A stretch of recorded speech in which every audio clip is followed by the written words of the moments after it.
সুজানগরে দুইটি মূর্তি ভাঙার ঘটনা ঘটেছে।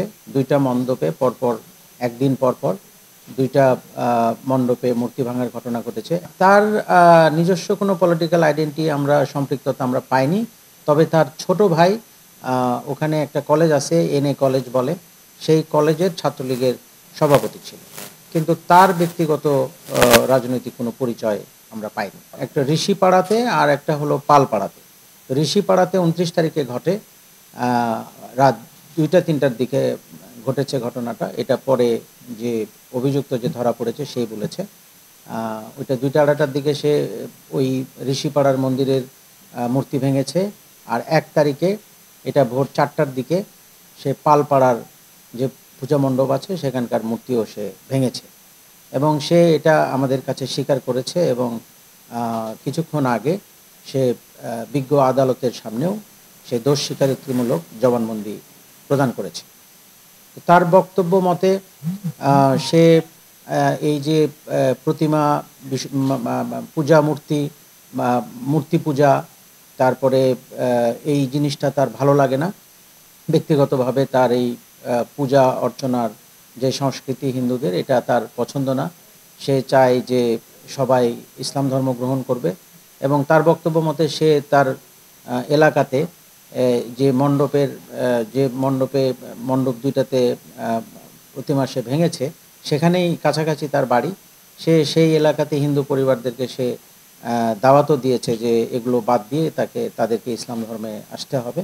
তো তারা নাকি তাকে বলেছিল, যে কথাও দিয়েছিল যে তারা ইসলামের পথে আসবে, কিন্তু তার কথা শোনে নাই।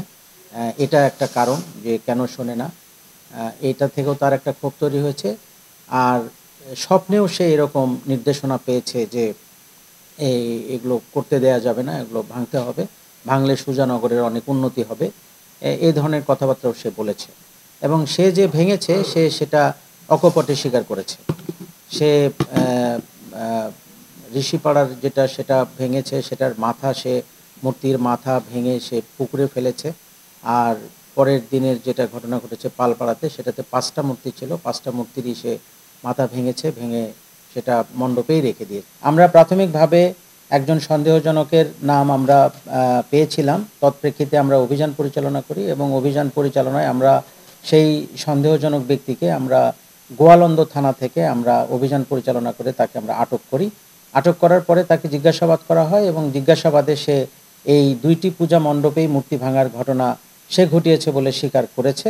এবং আমাদের জিজ্ঞাসাবাদে তার কাছ থেকে আমরা যেটুকু জানতে পেরেছি যে সে এই পূজা অর্চনা, মূর্তি প্রতিমা পূজা করা, এগুলো সে ব্যক্তিগতভাবে পছন্দ করে না, এবং সে স্বপ্নেও এই ধরনের আদিষ্ট হয়েছে যে এগুলো ভাঙতে হবে, এগুলো ভাঙলে এখানে নানান ধরনের উন্নয়ন হবে, মসজিদ নির্মাণ হবে। এই ধরনের একটু ভ্রান্ত ব্যাখ্যা, ধর্ম সম্পর্কে একটু ভ্রান্ত বা বিভ্রান্তিকর ব্যাখ্যা বা চিন্তাভাবনা থেকে সে এই কাজটা করেছে বলে আমাদের কাছে প্রাথমিকভাবে মনে হয়েছে। এবং সে আজকে বিজ্ঞ আদালতের সামনেও সে দোষ স্বীকারমূলক জবানবন্দি প্রদান করেছে।